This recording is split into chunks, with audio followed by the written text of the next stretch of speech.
Hey y'all, how's it going? Hope life's treating you well. I got another short story to tell.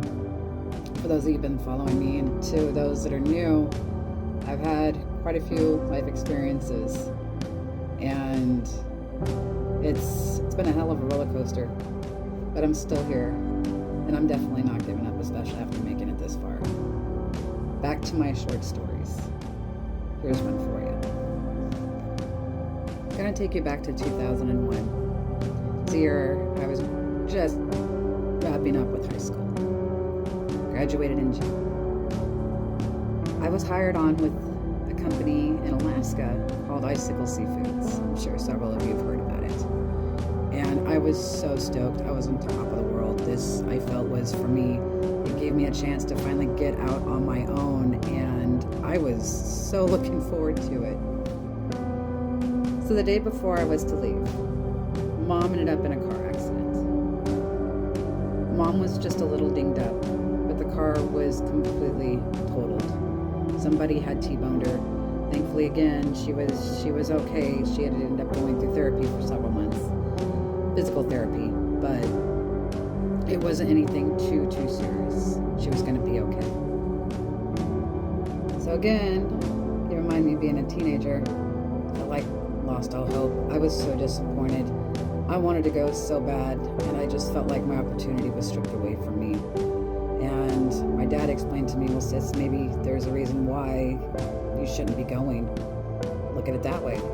But I didn't want to look at it that way. I wanted the hell out. And if you know of any of my past, you would understand why. So they still were able to make arrangements. It was a cousin of my mom's that was able to take my dad and I over to Seattle the next day, the day I was to go. So it's the day of for us to get ready to go, and I have everything, so I thought, everything packed, and we're on our way. We get a little more than halfway over to Seattle, and I could have sworn I had my smaller bag right beside me. It had the tickets to catch the plane, to be able to go to Alaska. When I realized I didn't have it beside me, I started freaking out.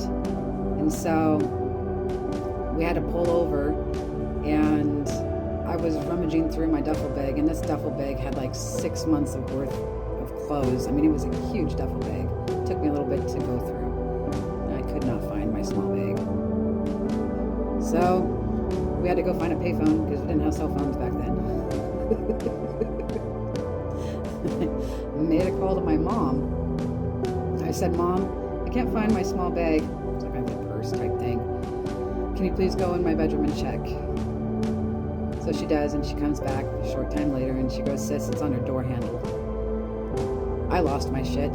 I couldn't believe it. I swore to her, I even told her on the phone. I was like, Mom, I could have sworn I had it beside me the entire time.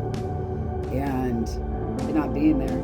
And the thing is, too, that I should have said throughout all this is even on the way over there, my dad and cousin that I kept telling me that even if we got there and I had changed my mind then, that they completely understand. They wouldn't hold anything against me. They wouldn't be mad at me.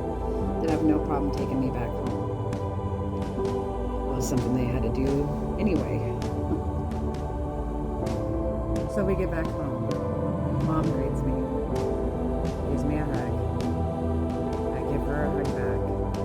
And then I immediately go into my room because I wanted to see this for myself. I wanted to check and make absolutely sure that that really was on my door handle. So when I get there, it was.